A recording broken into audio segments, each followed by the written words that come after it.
नमस्कार. मी वैशाली किचन रेसिपीजमध्ये तुमचे खूप खूप स्वागत. आज आपण इथे बनवतोय साखर आंबा. चला तर मग साखर आंब्याची आपण झटपट रेसिपी बघून घेऊया. त्यासाठी इथे मी 4 ते 5 कच्ची कैरी घेतलेली आहे. या ज्या कैऱ्या मी इथे घेतलेल्या आहेत त्या अगदी कमी आंबट आहेत. या कैऱ्यांना अगोदर मी पाण्याने स्वच्छ धुवून घेतलंय आणि नंतर कपड्याने पुसून छान कोरड्या करून घेतलेल्या आहेत. आता या सर्व कैऱ्यांवरची मी साल काढून घेणार आहे.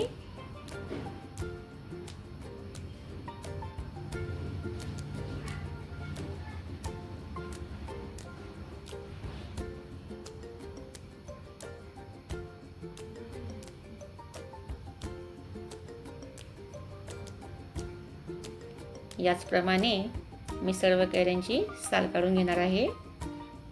इथे तुम्ही बघू शकता मी सर्व कैऱ्यांवरची साल काढून घेतलेली आहे. आता या सर्व कैऱ्यांना एका किसणीवरती बारीक किसून घ्यायचं आहे.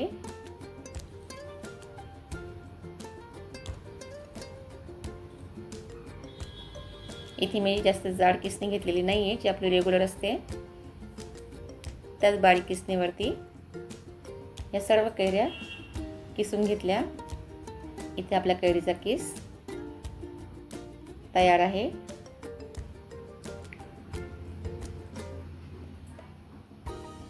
आता इथे 4 ते 5 वेलदोडे 1 चमचा साखरमध्ये मी मिक्सरला बारीक करून घेतलेले आहेत.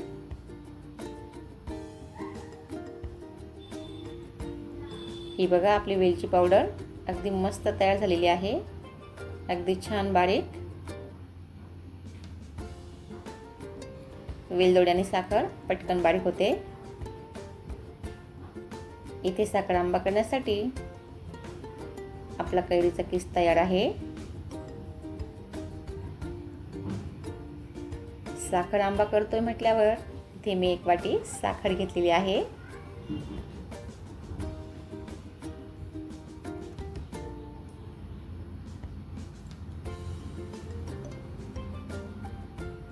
वेलची पावडर घेतलेली आहे आणि 1.5 चमचा तूप घेतलेला आहे.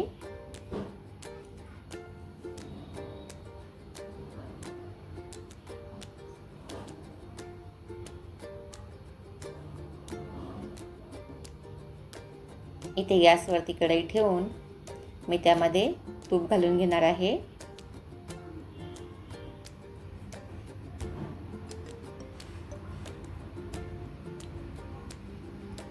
तूप छान गरम झाल्यानंतर त्यामध्ये कैरीचा किस घालून घ्यायचा आहे.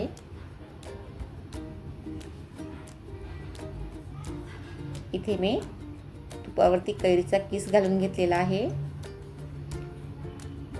या किसाला मी साधारण 6 ते 7 मिनिटं अगदी छान परतवून घेणार आहे.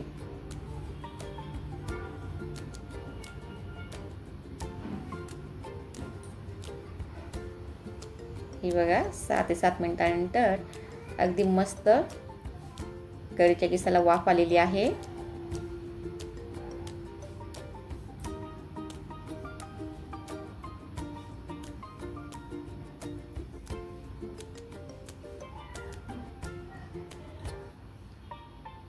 आता या स्टेजला मी यामध्ये 1 वाटी साखर घालून घेणार आहे.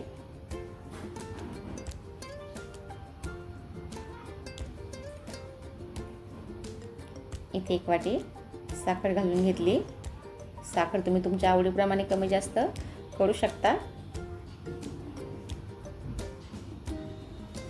साखर घातल्यानंतर कैरीच्या किसाला भरपूर पाणी सुटते, पण आपण असं व्यवस्थित सतत किस परतवत राहायचं आहे अगदी छान ड्राय होईपर्यंत.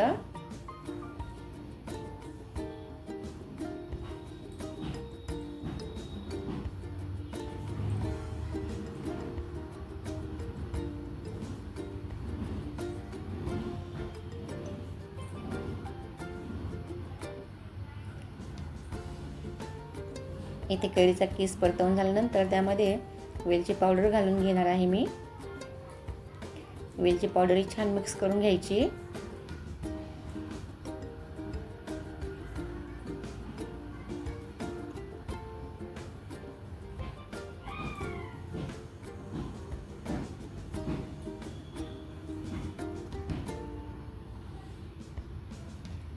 आता इथे कढईवर झाकण ठेवून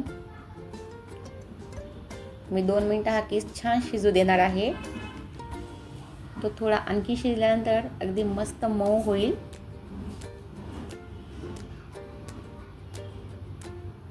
एक 2 ते 3 मिनिटासाठी आपल्याला त्याला वाफ द्यायची आहे. इथे 2 ते 3 मिनिटानंतर मी झाकण काढून घेतलं आहे.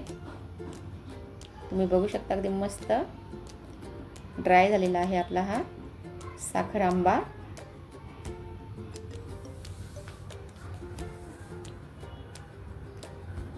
इथे आपला साखर आंबा अगदी तयार आहे. आता याला मी एका बाउलमध्ये काढून घेते.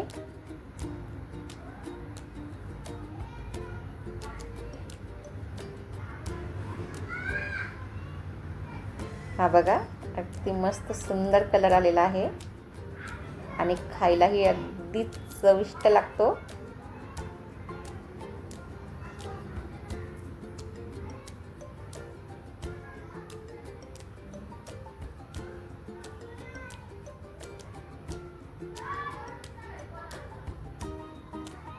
तुम्हाला जर माझी ही साखर आंब्याची रेसिपी आवडली असेल तर लाईक आणि कमेंट करायला विसरू नका.